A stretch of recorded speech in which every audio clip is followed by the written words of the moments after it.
What up guys, JP back at you once again, bringing you guys episode number 33 in my 2017/2018 Shelf by Shelf series. This is a series where I show you guys everything in my collection. I'm currently running out of breath because I had tried to film this video once and my camera file got corrupted and I just put it off for so long because I was so angry. And basically I'm doing the entire Scream Factory collection in one video so you can see why I'd be upset. I'm standing on a chair, my arm's tired, all this negativity. Let's get to some positivity with my entire Scream Factory collection. I was a hardcore collector of Scream Factory at one time, and as you will see throughout this video, I will explain why I'm no longer a collector of Scream Factory. So let's continue. Here in the series we have the first release from Scream Factory, which by the way these are in chronological order, not order of alphabetical or anything else. These are chronological from the first release to the last release that I picked up. So let's continue along here. First up we have Halloween 2, the collector's edition. First couple here are collector's editions. I absolutely love Halloween 2. It's a fantastic sequel. It's, one that the Halloween franchise in general I was never a huge fan of, but I've come around on it greatly, and Halloween 2 is definitely one of my favorites. Absolutely loved this announcement when it was announced, the blood eyes, they showed the artwork, everybody was really hyped. I remember there was so much hype surrounding this label when it initially was announced, and Halloween 2 was a really hyped up release, as it always is. Look at that list of special features. Great features on here, but if you want to talk about fantastic features and a fantastic release, we got to go to Halloween 3 Season of the Witch. Out of the first two that was released, Halloween 2 and 3, this was my favorite. This was a great release, man. I absolutely love the cover art. I mentioned in these videos before that Halloween 3 was the first Halloween that I've seen, and I absolutely love the atmosphere and vibes to it. And after getting this release and checking out the special features, I even loved Halloween that much more. And in fact, I even got the poster over there from pre-ordering it from Scream Factory because I was so hyped on it. And believe it or not, little known fact, they did not do a Halloween 2 poster. At first, it was actually a nurse's hat from, the Haddonfield Hospital, which is probably a really rare collector's item now, but it didn't seem like the poster idea was something that they were sticking to doing every release. I think after the hat didn't sell well and the poster sold real well, I think they're like, hey, maybe we should just do posters. But continuing along here, we have the Funhouse Tobe Hooper film. I actually had a chance to see this in the drive-in very recently, as in like last weekend, but I skipped out on it because honestly, although I was interested in seeing this film, the other Tobe Hooper films they were showing was not something that I was gonna run out and check out, and I had to sit through two other films to get to the Funhouse, so I just didn't feel like doing it. But I really like the Funhouse. It's solid, good atmosphere. I like the setting. After that we have Terror Train, which is one of Jamie Lee Curtis's horror films, one of the few that she did, along with Halloween 2 and Halloween 1. Honestly, I like Terror Train. I like the concept of the killer switching masks, and I like it being on a train. I like the setting of like New Year's Eve or whatever. But the film isn't the greatest. It honestly isn't executed that well, so it's just okay with me. Continuing along, we have They Live, which is one of my favorite John Carpenter films. It is a film that I absolutely love. I return to often. Roddy Piper is great. Good commentary on here that really kind of showcases Piper and how cool he actually was, especially with John Carpenter there. Him and Carpenter going back and forth. A lot of fun. Highly recommend checking out that commentary. Then we move to the first non-collector's editions, which I remember when they were announced, everybody was really hype on this release and the next one because they were films that weren't on DVD, and that's what, we got a bunch of classics there that are considered, cult classics and overall just classics. And then we get to these two films that were not, on DVD, and people got really hyped about that. And I think that was sort of the new wave of these companies putting out stuff that, these cult titles. It was like a second rush of releases, and it's become a pretty big market now with Synapse and Blue Underground. Yeah, of course they were always around before that, but I feel like once Scream Factory came around, everybody stepped up their game, and it's continuing to be a booming market right now. But Death Valley, solid little slasher film. pretty cool. Then The Island, also very solid. I remember when these were released without slipcovers, everybody's like, what the hell? And then they explained that their collector's editions are not going to have slipcovers. And, you know, everybody was kind of annoyed, but man, I will tell you, the slipcover game has been a plague on my collecting for such a long time. I hate it. I'm pretty much accepting the fact that I don't care about slipcovers anymore because they were a pain in the ass while I was collecting Scream Factory releases to get a hold of all these. Island, cool stuff. And then they announced this one, which a lot of people were hyped on, you know, Wes Craven's Deadly Blessing. I don't think it had a release. If it did, it was super out of print. And when it came to Blu-ray, everybody was talking about this release. I remember that. And I don't think that many people had actually seen it, or else maybe the hype wouldn't have been as high, because this movie's honestly not that great. It's solid. It's not a bad movie. It just is kind of boring. I've watched it a few times, and each time I watched it, I liked it a little bit less. But yeah, I think that if more people had actually seen it, they wouldn't have been as hyped on it. But it was cool to see this, you know, collector's edition, and it was neat. Spider, snake, stuff like that on the cover. I didn't know what to expect. It was pretty cool. After that, The Nest. This is a fantastic release here. This is a non-collector's edition, so no real special features on there, just a commentary. But man, this is a great release, great cover art. I absolutely love this film. It's so much fun. Moving on to another collector's edition, we have Prison, and honestly, this movie is not the greatest. It definitely has that Full Moon charm, though, that early, like, Empire charm, back when they were a lot better, too. And Prison is just one of those movies where, you know, you watch it and it's like, okay, I could see why this would have been a fun title to rent. I think I'd seen this when I was a kid, but I wasn't 100% sure. And honestly, movies set in prisons are pretty cool. After that, we have one of my favorite releases by Scream Factory ever, and that is Terror Vision, The Video Dead. This was their first double feature, and has enough special features on here to be standalone releases for both of these. In fact, I believe that Scream Factory, did they release these solo? I don't know. I think that they announced recently, I don't keep up with them like I used to, that they're going to start doing, you know, collector's editions for titles that they thought maybe should have been collector's editions. I think it was Ninja 3 actually that they did that with. So maybe we could see these get collector's editions. I won't rebuy them, honestly. I think this double feature works perfect together. Terror Vision and Video Dead, obviously both dealing with, you know, video and vision. But yeah, the music, oh man, this double feature was just so cool. I was expecting all Scream Factory's double features to end up like this, but they really don't. This is the one that did it, like the theme, you know, Video Dead and Terror Vision and stuff. But yeah, such a fantastic release. Both these movies are not the greatest, but they are so fun. After that, we have From Beyond. This was my first viewing of this when I picked this Scream Factory up, and I really liked it, man. This was such a cool movie. We have Stuart Gordon here. This is the first release from Stuart Gordon that they did, first of a couple, actually. And yeah, it's good stuff. H.P. Lovecraft inspired, again with that Empire Pictures, pretty solid. Then we have Phantasm 2 here. This is a fantastic release. I actually have the poster over there, which I'm actually not super high on the artwork for this. It's very different from the handful of first releases, and I really liked it when it came out, but thinking back on it, they really could have done some cooler stuff with this. Phantasm 2 has always been my favorite Phantasm. It's such a good movie. I know that there are actually people that don't like this movie, which always surprises me, that actually like Phantasm, but not Phantasm 2.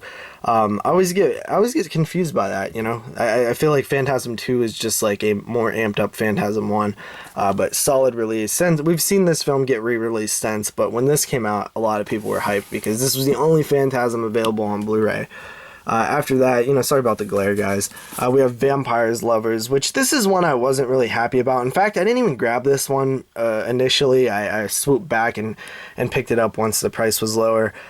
But when I actually watched it, I was like, holy shit, this is actually a really solid movie. I really like Hammer, apparently. I didn't know that I did, but I like these movies, especially this one. This is a solid flick. I really like this. If you've never seen it, definitely check it out. It's really good stuff. Then we have Day of the Dead, which is probably my favorite cover art from Scream Factory. I don't know what it is about it, if it's the yellow. It just looks so cool to me. And honestly, I met George Romero a couple of years ago, and he was such a nice guy. Him and his wife, lovely wife, both super nice and inviting. And I got him to sign a copy of my Dawn of the Dead, and I really wish that I would have got this signed instead, because this is my favorite Romero film, and I absolutely love it. And it would have been cool to have him sign it. I just figured I would have another chance to have him sign it, but unfortunately we know he passed away. Day of the Dead, absolute amazing movie, 10 out of 10 to me. It's one of my favorite horror films of all time. Then we have one of my most overrated horror films of all time, The Burning. Yeah, I'm not a huge fan of The Burning. I think that people love it, and I honestly don't see why they love it so much. You know, it's okay, it's solid. Tom Savini's work in here, I think, is actually some of his weaker work. A lot of people always praise the effects, and I'm not just gonna sit here and bash The Burning. People love it. They, you know, whatever. I'm not really too crazy about this cover either. After that, we have The Town That Dreaded Sundown. I actually was super hyped for this release because it didn't have anything other than a VHS, I believe, when they announced it. And man, I think everybody was super high on this film. And another one that I'd heard so much about, it was like one of those titles, you know, holy grail titles for needs to be released on DVD that never had been. I thought the cover was cool, and honestly the title is one of my favorite titles of all time, The Town That Dreaded Sundown. It just sounds so cool. Unfortunately, the movie's not as good as I was hoping. There's a lot of comedy in it that really bogged it down. I will say this though, I have rewatched this recently in preparation for our top 10 of 1976, and I've really come around on it. I've liked it a lot more than I have in the past. Then we have the absolute bonkers Ninja 3: The Domination. This one's really cool. Not so much a horror film, but just really fun, man. It's just out there and crazy. Kind of a weird release, but I think a lot of people liked it. Then we have The Howling, which not super crazy about this cover either. I think this is one of the more weaker collector's edition covers. It's an okay movie. I don't love it. It's okay. I recognize that it's a classic. I recognize that it's good. It's just not really one of my favorite werewolf films. Speaking of not one of my favorite films, we have Life Force. I believe this particular edition is out of print now. The one that had like the alternate version, the theatrical and the director's approved cut. Man, this movie is boring as hell, dude. Another one that had a lot of hype that when I finally seen it, I was like, ugh, I don't like this movie. It's a Tobe Hooper film. It's definitely huge in scope. Probably one of his better, like, visually, like, directed films, but god damn is it boring, man. I'm not a fan of Life Force. I really ain't. After that, we have their first, I guess what you would call, contemporary release, and this was Dead Souls, a Chiller film. So they started dabbling around with releasing, you know, modern films here and there. And I remember there was such a big blowback on them doing this. And it's funny because, like, now they release so many that nobody even cares. But back then, people were not happy. The film is okay at best. Then we have John Carpenter's The Fog. Another John Carpenter release here. Classic, good stuff. Not my favorite Carpenter. Not even close. I like the cover art, I'll tell you that. But yeah, it's one of those titles that the first time I seen it was okay. Second time I watched it, much better. A lot of times with Carpenter films that happens with me, and The Fog is no different. After that, we have The Incredible Melting Man. I didn't really like this one that much. I've only seen it once. I wasn't too high on it. And then we get to Wes Craven's second release here, Swamp Thing. Yeah, I'm not a huge fan of this movie at all. It's okay. David Hess, weird casting there. I don't know, man. It's a comic book movie. It's not really horror. It's okay. Not really my cup of tea, though. After that, we have X-Ray and Schizoid. X-Ray is really solid. I really like X-Ray. It's like a hospital slasher. Schizoid was okay. I don't really remember it too much, but this was their second double feature release. Pretty cool. After that, we have Dark Angel, a film that I don't really remember anything about other than that I liked it and it was fun. This is a very fun movie. I can't tell you why, but I remember enjoying it. This was another, like, weird release because it wasn't really horror.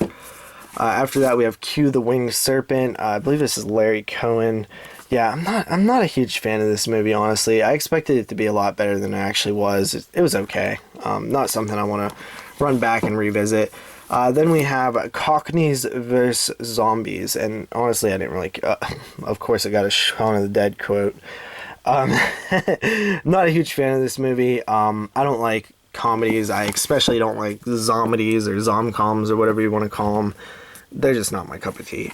Then we have Scanners 2, The New Order, and Scanners 3, The Takeover. I actually really liked both of these films. They just reminded me of, like, horror versions of, like, the X-Men or something like that. It was just kind of like a non-X-Men X-Men movie. I don't know. I like both of them. Moods hates them, but I like both of them. After that, we have Prince of Darkness, another John Carpenter Collector's Edition here.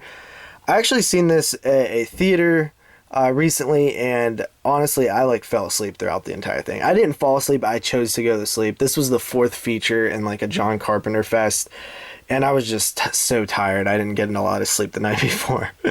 It's an okay movie. This is one of my honestly lesser favorite Carpenter flicks. I really don't care for it too much. It just kind of seems boring to me, honestly, but it has its moments. After that, we have Psycho 2, which I absolutely love. This is one of my favorite sequels of all time. Such a fantastic flick. Absolutely love it. And of course, we have Psycho 3. Now, both of these do not have newly commissioned art for their collector's editions. I think there was an issue with Universal and them getting approved art, so they just used the original art here, which is, you know, it is what it is. It's cool. It's kind of weird because they're like the only titles that have done that that were collector's edition, so it's a little bit weird. But Psycho 3, really, really good sequel as well. I love the entire Psycho series. Well, I wouldn't say the entire series. I don't like the remake, but the original 4 I absolutely love. These slipcovers are a little beat up. After that, we have the Amityville Horror Trilogy. I actually don't have this. I have it. It's like not sealed. I just didn't take the plastic all the way off for whatever reason. I've watched all these. Amityville 1, classic. Amityville 2, the best in the series. Absolutely love it. Amityville 3, don't really care for, but honestly, guys, it probably has a lot to do with the fact that it sucks. Yeah, it's not a good movie. Amityville 3D though, I would like to see it in 3D. This is like the actual 3D version with like the good 3D. But I don't have a 3D TV, so that's probably not going to happen anytime soon. Wish those things weren't so goddamn hard to get a hold of now. Hopefully there's another renaissance of 3D like there is every couple years, because I would enjoy to be able to see some movies in 3D in their actual 3D forms. Then we have their first like DVD only releases, and we have All Night Horror Marathon. There were actually 2 versions of this. So there was this version that had, I believe, What's the Matter with Helen, and then there was another version that had like Schizo or something like that. I can't remember, and they had to pull that because of rights issues. So they replaced it with, I think, What's the Matter with Helen. I think since then all of these films have gotten Blu-ray releases. Initially they said that they wouldn't, and they felt like these titles weren't gonna sell. I know a lot of people were mad about that because, hey, hell, we want to see these things in HD, especially The Vagrant, because that movie's a lot of fun, starring Bill Paxton. What's the Matter with Helen's solid. The Godsend's a little bit weaker, and The Outing's okay, but still kind of weak. And then we get to another chiller release here. We have Chilling Vision 5 Senses of Fear. Cool little anthology. Wasn't the greatest, but it was okay. Then we move... wow, I can't believe this was way back when. The first collector's edition of... I guess it's... well, I don't know if you would consider it a collector's edition. The first collection of Vincent Price films here. We have Vincent Price collection, and it has The Pit and the Pendulum, solid. The Fall of the House of Usher, solid. The Mask of Red Death, solid. Abominable Dr. Phibes, I absolutely loved. Haunted Palace, solid. And Witchfinder General, solid. Really, Witchfinder General and Abominable Dr. Phibes are the 2 best films in here. I love Witchfinder General, and Dr. Phibes is great too. This has since gone out of print, unfortunately. It's really hard to get a hold of. And then we have the All Night Horror Marathon Volume 2, which I actually like these releases. They were super cheap. You have The Dungeon Master, Cellar Dweller, Contamination Point 7, and Catacombs. I think I've seen all these, but I can't remember. These three right here, Cellar Dweller, Catacombs, and Dungeon Master run together for me. I love Contamination Point 7. I had it as a kid as creepers or crawlers, and it was a lot of fun. It's a bad movie. It's ridiculous. Killer Roots, but I really enjoyed it and was so happy when Scream Factory announced it because I hadn't seen it in years, since I was like a little kid. After that, we have Body Bags, and this is a solid anthology. John Carpenter plays like this Crypt Keeper style character. Really awesome stuff, super funny. And actually 2 segments directed by Carpenter, I believe, and 1 by Hooper, and I like all 3 segments. They're really solid. Great anthology. After that, we have Assault on Precinct 13, which I actually just watched for the very first time the other day, and it is really good. This is a great Carpenter flick, and this is one of his earliest flicks, 1976. Solid stuff. Is this his first movie? No, I don't think so. Maybe. It might be. I can't even remember, but great movie. Not really a horror film, no, but it's a good movie. And then we have Eve of Destruction, which I've never seen. I don't know much about it. Can't tell you anything. It's still sealed. As you will see, pretty much here on out, most of these damn things are sealed, and I've never got to them. Night of the Comet, same thing. I've never seen it. I got this actually really cheap when it first released. It like first came out, and I got it for like $12. That was just like insane deal. But yeah, Night of the Comet, never seen it. The Horror Show, aka House 3. Also have never. I may have seen this as a kid. I just can't remember, like on Monster Vision or something. But yeah, I haven't seen this Blu-ray, that's for sure. Saturn 3, another one that I haven't seen. Oh, this was the Farrah Fawcett release. Yeah, I remember that. After that, we have TV Terrors. This was their concept of releasing TV movies in double packs, and I think that it was a great idea. They said that this didn't sell at all, and I will tell you why. Scream Factory is so dumb when it comes to responding about this. We went back and forth between 22 Shots Group and Scream Factory one time, and their reasoning just didn't make sense to me. They said that they didn't sell. Okay, I understand that this didn't sell, so they're not going to release anymore. Now, the problem with that is, okay, the reason why it didn't sell is because this was like $12, $12.50 or something like that, and these 2 releases that had 4 movies in them was only $7.50. I specifically remember that. You couldn't find this thing for under $12, yet these 2 releases that had 4 movies that just came out a couple of weeks or a month or 2 earlier were $7.50 a piece. So then of course nobody's gonna buy this when they're getting double the movies for, you know, cheaper. And secondly, didn't put your best foot forward. Like, nobody knows of these movies, really. Like, these aren't massive cult hits or anything. If they released, like, some more popular TV horror movies, they probably would have did better. So, you know, I think that it was partially because of that. After that, we have The Beast Within. I've actually seen this film on 35mm. It's really weird. I think Tom Holland wrote the script to this. Yeah. Man, what a weird movie. Such a weird movie to see at a drive-in, you know, on 35mm. It was pretty good, though. After that, we have Crawl Space. This is a good movie, 1986. I watched it in preparation for 1986. Really solid stuff. Crawl Space, you know, has a creepy Coskin scan it. Good stuff. After that, we have Cat People. This movie I really don't care for. The remake of Cat People. The cover art's way cooler than the actual movie. Really boring, very long. Not really worth my time. After that, we have Die Monster Die. Another, I think this was a Hammer or something. Maybe not. But I haven't seen this one. Then we have 2 older, like 50s style, 60s style, something like that. The Beast from Hollow Mountain and the Neanderthal, man. Jesus. Oh man, I'm an idiot. Haven't seen those. Night of the Demons, absolute classic. I have seen this. I've popped this baby in a couple times. Absolutely love Night of the Demons. Such a fun movie. Such a fun release. Man, cool cover art. Everything is good about Night of the Demons. Then we have Witchboard, which I also liked. Also came out in 1986. Very solid stuff here. I believe this is Kevin Tenney. Yeah, Kevin Tenney. Kevin Tenney, really fun filmmaker. Then we have Bad Dreams and Visiting Hours. I've actually not seen these, but I really want to. I think I will like both of these. They look very solid. I've heard good things about Bad Dreams, so really want to check those out eventually. Then we have Darkman, which was a Sam Raimi film.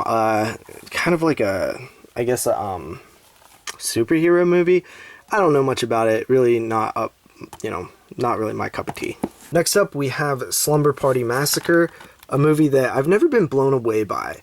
However, I do like it and been wanting to revisit it, very much so, because it's been so long since I've seen this and its sequels. I'm hoping we can cover it on the podcast one day, especially since I have this sealed Blu-ray here that I've never seen. I've just not had the time to get to this thing, so unless we cover it on the podcast, I doubt I'll revisit it anytime soon, but I really would like to cover the trilogy at some point, maybe in the next year. After that, we have another chiller film, and that is Beneath. I believe this is a Larry Fessenden directed film. Yeah, obviously it says right on the cover. This one is solid. I actually really like this film. It used practical effects. It's a movie that I guess like some people had problems with. I loved it. I thought it was great. I haven't watched it again since I've seen it the first time though. Then we have Dead Shadows. This is a film that I believe we reviewed. We didn't give it too much of a favorable review, but it was funny because the director actually reached out to us and was like, thanks for reviewing our movie and stuff like that. And I'm like, ugh, hopefully you didn't listen to the actual review. Maybe you just saw that we reviewed it. I don't know. But regardless, it's okay. Not the greatest. After that, we have a film that I've always wanted to see. This is Evil Speak. I believe it has Clint Howard in it. And it's just one that I've not got to, but hopefully one day I could check this out. What year did this come out? 81. 81 had such amazing movies, so many great films from 81. Then we have Final Exam, and this movie is one that I've heard decent things about, but I've also heard bad things about.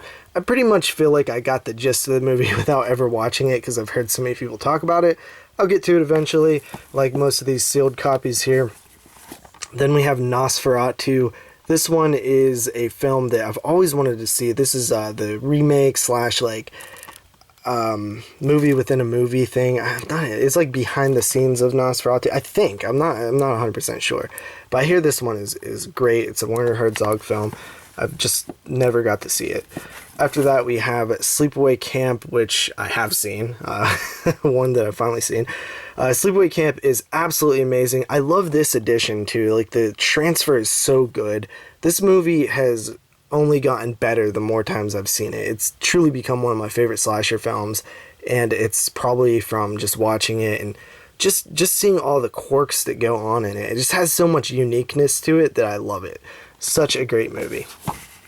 Then we have Scream Factory's next DVD-only release, which was weird. Contemporary Vietnamese film, I believe. House in the Alley. I've never seen it. I've actually heard it was kind of weak. Maybe that's why they didn't give it a Blu-ray transfer. After that, we have Ravenous, a movie that I've heard a lot of good things about, mainly from Jeremy, starring David Arquette. I believe it's a cannibal film. Always wanted to see it. Never got around to it. Looks pretty solid, though. Then we have another chiller film, Monkey's Paw. This one was okay. Classic tale of the monkey's paw. You get wishes, but they're not quite what you expected. It's an okay movie. Nothing great. I've seen better monkey's paw stories. Then we have The Final Terror. I don't really know much about it. Looks like some 80s cheese. Looks kind of fun. After that, we have Lake Placid, which was honestly one of the weirdest releases by them. You know, looking at the entire catalog thus far, Lake Placid didn't seem like a title they would touch, especially in a collector's edition. And it also doesn't have, like, art, you know? Like, the cover is actually just, like, almost like a realistic photo. So, I don't know what the deal with that was. People were kind of not high on the release. I like this movie, though, so I didn't mind it. After that, we have Deadly Eyes. I believe this title is actually out of print now. This was such a hard title to get a hold of for cheap. I ended up having to bite the bullet and pay like $23 for it because this title just never went under, 20. It just seemed always so expensive. It might have been 19 that I paid for it, but either way, it was really expensive for a long time. And even when it should have been like cheaper, like 15, it was at like 19. So yeah, never seen it, but I hear it's pretty fun. After that, we have Ginger Snaps, which is my favorite werewolf film of all time. Surprisingly, I don't have this Blu-ray open yet, though, because I'm lazy and I just haven't got to it. But I do love Ginger Snaps, I'll tell you that right now. I'm just not a rewatcher as of late in my life currently. Just so much stuff to watch that I never have time for rewatches. But I do want to eventually crack open that Blu-ray and watch Ginger Snaps in a good transfer. After that, we have a De Palma film. I believe it's De Palma. Is it De Palma? Yeah. Phantom of the Paradise. I think this is a musical. This one interests me, like, not at all, but, I'm sure it's good. It's De Palma. It's just kind of a weird title to me. After that, we have Without Warning. Never seen it. Looks ridiculous. Look at that thing. Oh my god, looks ridiculous. Then we have Motel Hell. I actually seen this on 35mm recently, like a year ago. This movie's okay. I don't love Motel Hell. I think it's a little weak. People like it way more than me. I actually have the poster right here. I didn't plan to I didn't like pre-order. It came because there was like a sale or something. I needed Motel Hell and they didn't sell out of the posters yet. But yeah, not my cup of tea per se. I don't love Motel Hell at all. Then we have Leviathan. I really like this film. It's like one of those alien type rip-offs. Has Daniel Stern in it. Pretty solid flick. Then we have The Legend of Hell House, which I ended up getting used somewhere. I've never seen it. It's just seems like a ghost type movie. I'll probably like it. After that, we have Pumpkinhead, and Pumpkinhead is classic. Absolutely love it. Love this artwork as well. This is a movie that I grew up on, and I've always just really loved it. I love The Witch. I love the look of Pumpkinhead. It's very tragic. Lance Henriksen's awesome. Just great special effects. Good movie. Then we come to Scream Factory's best contemporary film thus far, and that is The Battery. Man, this movie is so good. I think I gave it a 10 out of 10. It's classic Romero-style zombies. This is one of the best zombie films that come out in modern times. It's absolutely amazing. Absolutely love The Battery. If you've never seen it, check it out. Then we have the Halloween box set. I'm not going to pull this whole thing off. I'll just briefly run through the titles. We have Halloween, which is classic. Halloween 2, I've talked about. Halloween 3, I've talked about as well. Halloween 4, I'm like back and forth on it. It's solid, good, but then sometimes I don't like it. Halloween 5, same way. I actually really like Halloween 6, and this was the first time that they released the producer's cut of Halloween 6, which was really cool because everybody wanted that for so long. So this box set was truly amazing when it got announced. Then H2O, I really like H2O, even though it's like Halla Scream. It's obviously just like a Scream movie, but with Halloween. Resurrection sucks. Halloween remake, I love. Halloween 2, I really like as well. Now, the thing with this box set, it is almost a complete perfect box set. The only problem is they only have the unrated cuts of Halloween 2 and Halloween 1 from Rob Zombie, which is a huge missed opportunity to have a completely complete box set of the Halloween films in nice black cases. A great Blu-ray set, but they missed the opportunity because I actually like the theatrical version a lot of Rob Zombie's Halloween because it has some different things. There's actually things I don't like in it too. I wish I could mash up the two versions because I think there's things in both versions that I don't like and things in both the versions that I prefer. So that's unfortunate, but it's still an amazing box set. The only problem was Halloween 4, I believe, had a disc issue where the audio messed up. I do have the replacement disc in there, though, so they did send out replacement discs. I think this set's pretty hard to get now. I think it's out of print, but it's probably it's probably the best box set to ever be released, honestly, if you really think about what you're getting. Then after that, we have The Squad, which it was okay. I had heavy, once for this film. I expected it to be really cool. I like the idea of horror films, like war horror, and it didn't deliver. It has good atmosphere though. There's some good shots in it and stuff like that. All right, now we're moving down here to the second row, and we have Hemlock Grove Season 1. This was, I believe Eli Roth directed a couple of episodes on here. It was his, like, produced show. It was a Netflix original. I think it ran for, like, 3 seasons, but this did not sell well, apparently, and for whatever reason, this is the only season that's ever been released, and that's unfortunate. I've never checked it out, but this was really expensive and hard to get for a while, too. I guess not hard to get. It was just expensive. I didn't want to pay for it. Eventually got it. Then we have the Vincent Price Collection Volume 2 here, which has The Raven, The Last Man on Earth, The Comedy of Terrors, Dr. Phibes Rises Again, The Return of the Fly, The Tomb of Ligeia, and House on Haunted Hill. Another cool collection of Vincent Price flicks. I've yet to crack this one open and get into it. I've seen House on Haunted Hill before. And I've seen Dr. Phibes Rises Again, which I really like. But yeah, I want to see Last Man on Earth. I heard that one's pretty good. And then after that, we have the Nightbreed Director's Cut Limited Edition. This thing is still sealed. Like, it will kill me to open this eventually, but I probably will. Ah, man. Strange story about this. I think it's numbered, yeah. I have 2,597 out of 10,000. So this got announced and people lost their shit. Like, people were so mad that they were limiting the amount of Nightbreed copies. And I made a video defending it because I didn't think it was that bad. Even though I've made other videos and podcasts talking about how I hate limited things. I hate limited things that are done shadily. And they flat out said, hey, this is going to be a premium edition, and the other version that we're releasing still going to have the director's cut. It just won't have the theatrical cut. And that version, you know, will be cheaper. This version will be expensive. I made a video anyway defending that because premium product, you're still not limiting the director's cut itself. You're just limiting this edition. And somebody actually reached out to me and said, thank you for making the video. I would like to send you a copy of Nightbreed. And for the longest time, I thought it was like somebody from Scream Factory. But the more I thought about it, it just didn't make sense. That person never got in contact with me again and never, you know, I never heard from them again. And they sent me this. But I don't know who it was to this day. It could have been just a viewer of mine who liked the video and saw that I really wanted this but didn't want to pay for it.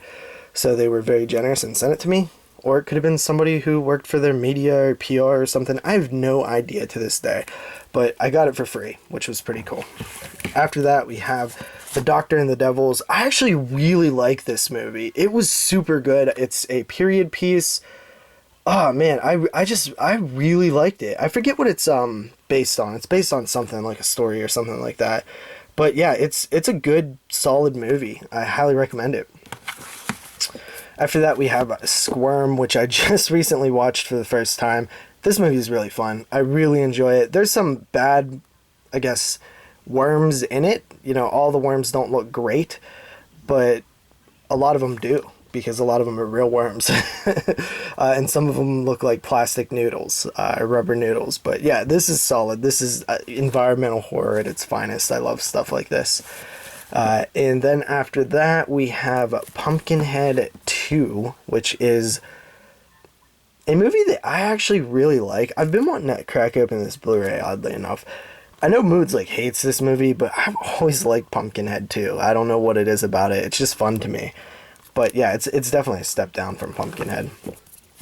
After that, we have Dolls. Still haven't cracked this open. I believe this is Stuart Gordon as well. I think this is one of his better films from what people talk about. Love that cover art, though. Really good stuff. Love Killer Doll flicks. Eventually gonna check it out. After that, we have The Dark Half, Stephen King film, directed by George Romero. Classic. Romero, love this guy. Never seen Dark Half, though, but I'm saying Romero is classic, not necessarily this film. Yeah, this is one I haven't got to, but I actually, you know what? I've seen part of this on AMC's Fear Fest before. For some reason, Stephen King adapted work always seems to go good with October. Maybe it's because he's done so much. And right after that, we have another George Romero film. That's Monkey Shines. I haven't seen this since I was a kid. I used to watch it all the time when I was a kid and totally forgot that I watched this until I seen the trailer recently. And I was like, oh, I have seen Monkey Shines. And all these memories started flooding back into my brain from when I was a kid. But yeah, been a while. Been a very long time. After that, we have Tales from the Crypt and Vault of Horror. I've actually never seen these films, which is surprising. I hear they're both good and solid. I actually, you know what, take that back again. I have seen parts of these films, like, on TV as a child. I can't remember anything about them, so that's why I pretty much haven't seen them. After that, we have another Clive Barker film here, Lord of Illusions, which apparently this has a director's cut on here. I've heard very mixed things about this film. I heard some people say that it's really good, and I hear others say that it's bad, so who knows. I'll check it out. I hear it's a little slow and boring, though. After that, we have Candyman, Farewell to the Flesh.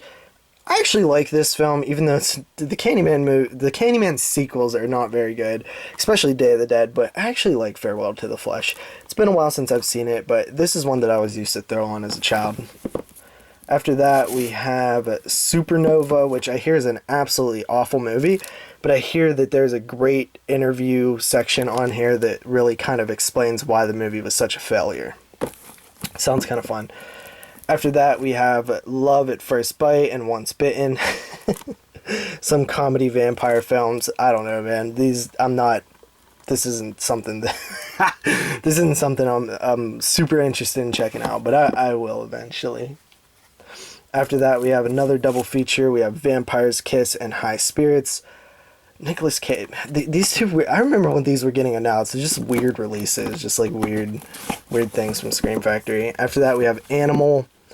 This one sucked. It really wasn't good. I guess it was okay at best. Chiller film. Apparently, it did pretty good on Chiller though, from what I remember.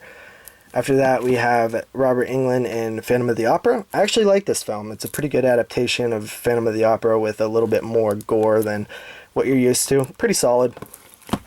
After that, we have New Year's Evil, which I've never seen, but I've always liked the cover, always liked the concept of New Year's horror films. You know, I like all the holiday stuff.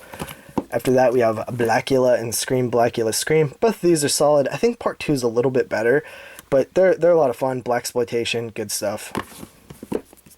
Then we have Exterminators from the year 3000. Yeah, I don't really know much about these. Even though I do remember, I think that might have been on Monster Vision when I was a kid. After that, we have Dark Hall, another awful movie from Chiller. This was like an all-time low. Or this was a sci-fi film. Yeah, this was sucked. It was not good. After that, we have Invaders from Mars. Just had a chance to watch this at that Tobe Hooper marathon thing at the drive-in last weekend. I just this was the 4th movie, so I wasn't going to that thing. This movie's okay. It's nothing great. Then we have this cool special edition of the Babadook. I'm not gonna, well, maybe I will open it. It pops out with the Babadook character. It's like a pop-up book version. Pretty cool little slipcover. I like that idea. I think this is the first IFC release too, so kind of a historical moment here in the Scream Factory history. We have the first IFC release. Then we have Carrie and the Rage, Carrie 2. This is the remake, the TV movie remake or readaptation of Carrie, starring Angela Bettis. I actually really like this. It's pretty solid. I hated it when I seen it before, but watching it for the 2002 prep that we did, I've come around on it. It's a nice little adaptation. And I've never seen The Rage, Carrie 2. It's the only Carrie film I haven't seen out of the 4. Then we have Class of 1984. This movie's solid. It's just a, teenage rebellion, like post-apocalyptic or like dystopian future type thing. It's good stuff. I like all the sequels too. After that, we have Deep in the Darkness, Chiller film. I heard this one wasn't too good. I haven't watched it though. Then we have another John Carpenter film I haven't seen. There's only a handful that I haven't seen still, and Escape from New York is one of them. I may have seen this on TV as a child, but I can't remember. After that, we have the wonderful Ghoulies, the part wonderful Ghoulies 2 and the awful Ghoulies 1. Ghoulies 1 is such a bad movie. It's so boring. And Ghoulies 2 is literally the movie that you were hoping Ghoulies 1 was. Ghoulies 2 is fantastic, but Ghoulies 1 is awful. We have From a Whisper to a Scream here. I actually pre-ordered this and got like a cool special bonus. Let me see if I could open it.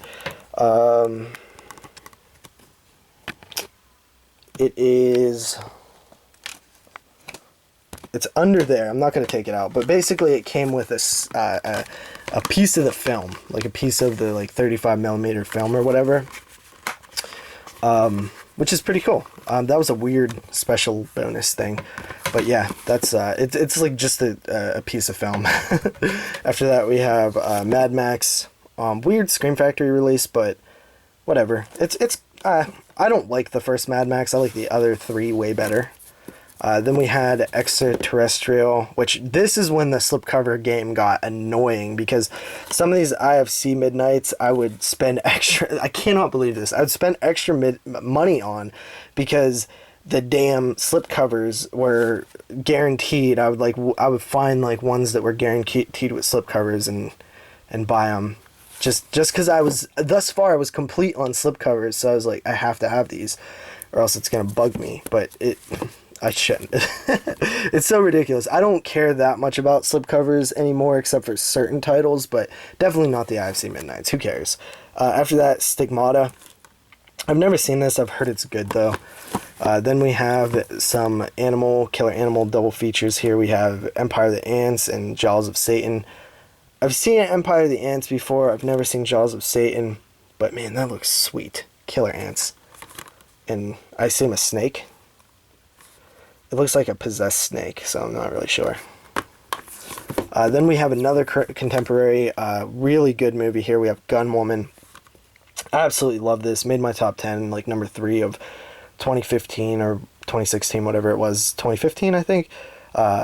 Great movie. Classic. Good stuff. After that, we have Food of the Gods and Frogs. I've just recently watched these for the first time, and I really like both of them. Food of the Gods is definitely better. Frogs is not about killer frogs, it's just about killer animals, but frogs happen to be in it. After that, we have Scarecrows.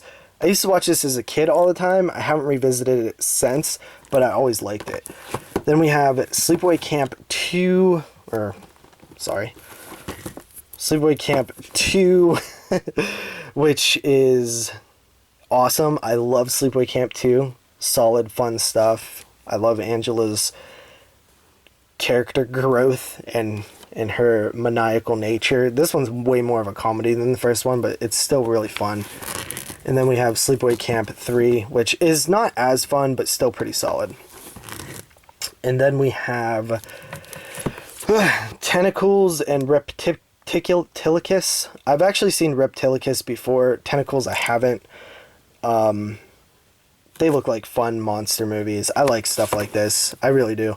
After that, we have Dog Soldiers. Dog Soldiers, which actually, from what I know, was a very controversial release, because it was a film that the transfer was not great, but apparently it just couldn't be better no matter what because of the film elements or whatever.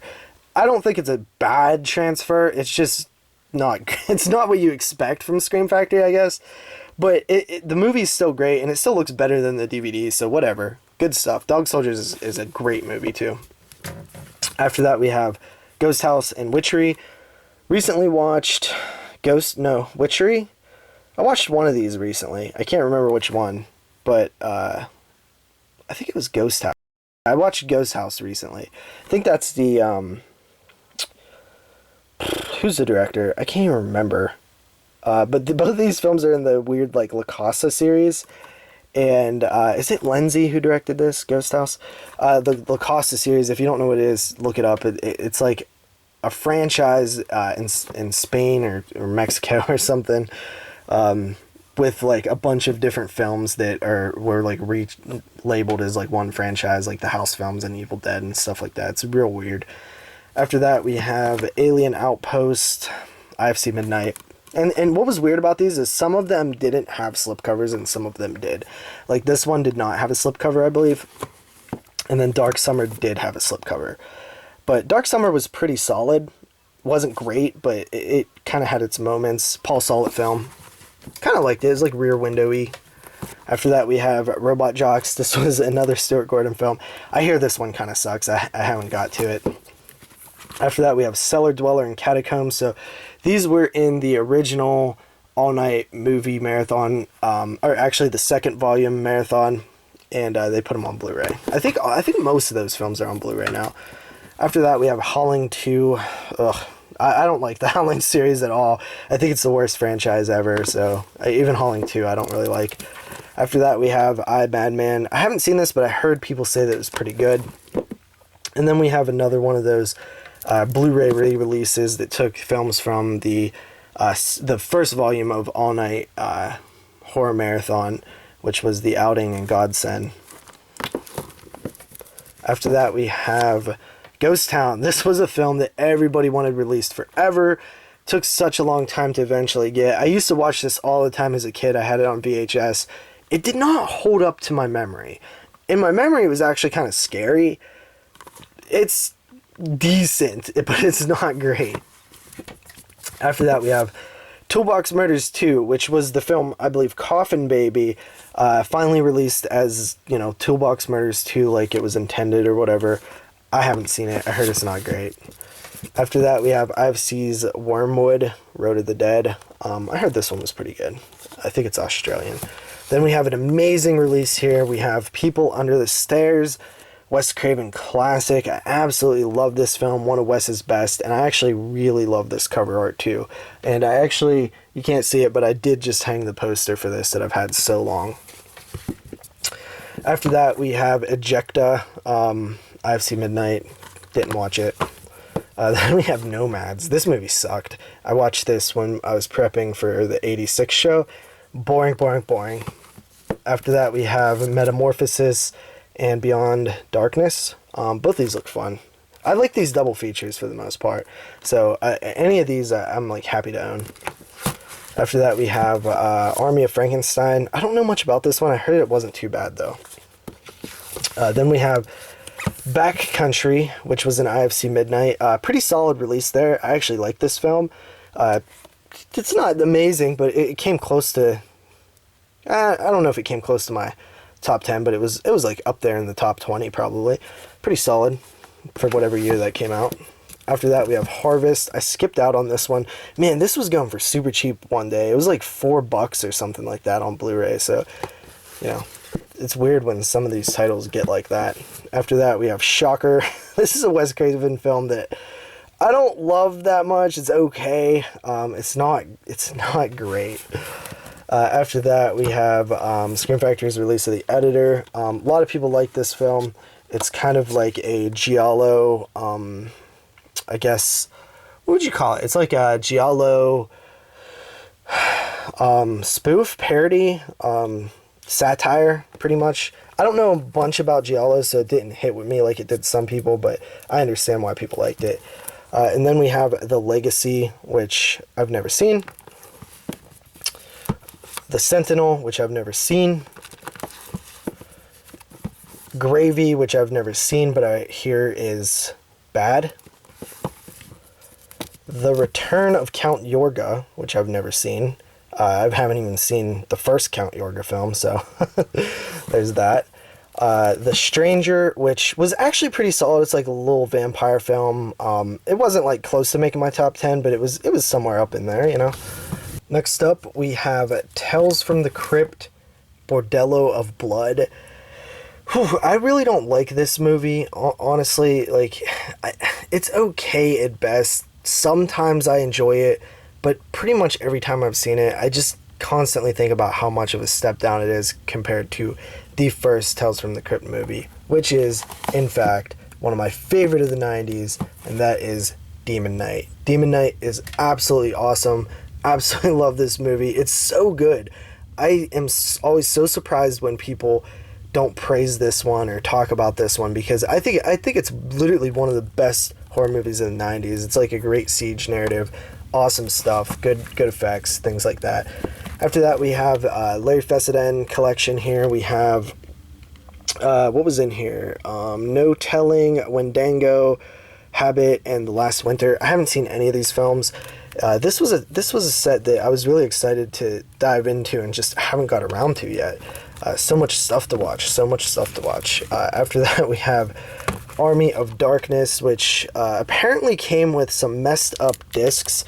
This is a 3-disc set here, and for whatever reason, it came with some defective discs, which I do actually have the replacements for up here, but I've never opened this yet. So there was a few titles that actually had issues like that, and I don't know all of them. After that, we have Then we have the Human Centipede Trilogy Collection, the complete sequence, which was pretty interesting because Scream Factory went back and released 2 previous IFC films along with the 3rd film, so it kind of led us to believe that they had access to the IFC library, but I honestly don't think that they really did. I think it was like sort of a one-time deal. I guess technically they could release other stuff, but yeah, we just didn't see anything else, which was a little disappointing because there are a lot of IFC films that were really solid that only got DVD releases. I've never seen the 3rd film or the 2nd film all the way through. I really like the first one, but the second one was just annoying to me. It was just shocking for shocking's sake, and really put it all in the visual aspect of things instead of being like more in your head. Really didn't like the second one. I actually never finished it. After that, I'm not saying that I wouldn't finish it, but I just never got around to finishing it. After that, we have Bloodsucking Bastards. I don't know much about this one. I think it's like a vampire film or something. After that, we have Stung. What can I say about Stung? It's pretty solid little creature feature thing. It's nothing amazing. We reviewed it on the podcast before. After that, we have Bound to Vengeance, which I actually really liked and did make my top 10 of 2016, I believe, or 2015. I can't really remember, but on further inspection, I probably would lower that, and it probably would have got bumped off of my top 10. After that, we have Troll and Troll 2. Really fun releases, really good films. They're definitely not good, but they are good fun. They are cheesy, so bad it's good. You guys know the story of Troll and Troll 2. This actually did come with the bonus disc that was Best Worst Movie, though. So that was really cool, which is way better than Troll 1 and 2. After that, we have White of the Eye. Never seen this one, don't know much about it. Who knows? After that, we have Blood and Lace. Never got around to this one, but I hear it's pretty solid. It's like a proto-slasher type thing, I think. After that, we have Ghost Story. I don't know much about this one. This one is, I assume, a ghost story. After that, we have Garbage Pail Kids, the movie. I've never seen this. Kind of a weird release from Scream Factory, but I know it did have its fans. A lot of people were hyped for that one. After that, we have Women's Prison Massacre. I don't know much about this one either, but it looks fun, I'll tell you that. Then we have The Car, which I recently watched for the first time, and it was pretty good, pretty solid stuff. I actually did a movie night on it, so you can check that out on the channel. Then we have another double feature here. We have Dungeon Master and Eliminators. Dungeon Master was another one of those titles from the all-night horror marathon packs. Then we have Zombie High. I've seen this before. It's nothing special. And I actually bought this one used and had the UPC post cut out. That annoys me so much. When people don't disclose that, it just drives me crazy. Then we have The Brain That Wouldn't Die. This one's pretty cool because it actually comes with the Mystery Science Theater 3000 episode, which is a really neat special feature. Damn, lights are getting in the way here, guys. Sorry. Final one for this shelf is Nightmares, which is a pretty fun anthology. It got some cool stories, some bad ones too, but yeah, I'm just going to leave that there for now. And then we take a step down to the final run here of Scream Factories. We have the double feature, The House Where Evil Dwells, and Ghost Warrior. These look kind of fun. Then we have Takashi Miike's Over Your Dead Body. I haven't seen it, but it's Miike, so I'm sure it's alright. After that, we have Contracted Phase 2, which I've never seen Contracted Phase 1. I wish they would have re-released it, honestly. But I hear 1 is way better than 2. After that, we have The Guardian, William Friedkin film. Then we have Sonny Boy, which I hear is pretty freaking crazy and awesome. Haven't seen it, but want to. Then we have Hellions. I never got to this one, but I always thought that it looked kind of cool because of the you know, promotion stuff that was coming out before it got released. Zombie Fight Club, another one that really doesn't look interesting to me, but whatever. Then we have the Curse 1 and the Curse 2, The Bite. Never seen these films, but I know that the other two Curse films, I believe, in name only, were released from Scream Factory. Like, I forget which ones they were, maybe like the Dungeon Master or something, I can't remember. Then we have Millennium and Rotor. Don't know much about those. Then we have the Vincent Price Collection Volume 3, which has Master of the World, An Evening with Edgar Allan Poe, Cry the Banshee, Tower of London, and Diary of a Madman. Pretty cool that they released 3 volumes of that. After that, we have Serpent in the Rainbow. Absolutely love this movie. One of Wes Craven's more underrated flicks. Love this poster. Just cool stuff, man. I really like the whole setting of this film, the plot. It's really creepy. After that, we have Cherry Falls. I've always wanted to see this. I think I might have seen it when I was a kid, but I don't really remember. Kind of a 90s or early 2000s Scream era flick. Then we have Murders in the Rue Morgue and the Dunwich Horror. Another cool little double feature pack there. Then we have Texas Chainsaw Massacre Part 2. One of my favorite sequels of all time. I absolutely love this movie. Then we have Return of the Living Dead. One of my favorite zombie films of all time. I absolutely love this movie as well. Such a good movie. I haven't even cracked this open to check it out though. And then we have Jack's Back. Don't know much about it. And actually snuck in here, we have 2 more. We have Tales from the Hood. I was so hype on this release. If you haven't noticed by now, I actually stopped collecting Scream Factories around at this point and just gave up. They were doing some stuff I didn't like. One, they released some way too many films, and then they did that thing where they released a couple of films exclusive to their website, limited to like 2,000 or something like that, and they were like $30. It just rubbed me completely the wrong way for a company that I was already getting frustrated with, and didn't really have the money to collect anymore. And then they pulled this thing where if I wanted to complete the collection, I had to buy these really overpriced films that weren't even that good to begin with off of their website. It just killed my love for Scream Factory, and I pretty much stopped collecting at that point. I'll pick up the odd release here and there. And Tales from the Hood was one that I made sure I grabbed because I absolutely love this film and was super hype that it was actually getting released from Scream Factory, because it's one of my favorite, it's probably my favorite anthology, or right there, like top 2. It's so good, so good, so relevant to today's times too. And then finally we have The Thing, which I recently picked up. It was really cheap on Amazon, so I grabbed it. But yeah, I pretty much stopped collecting Scream Factory.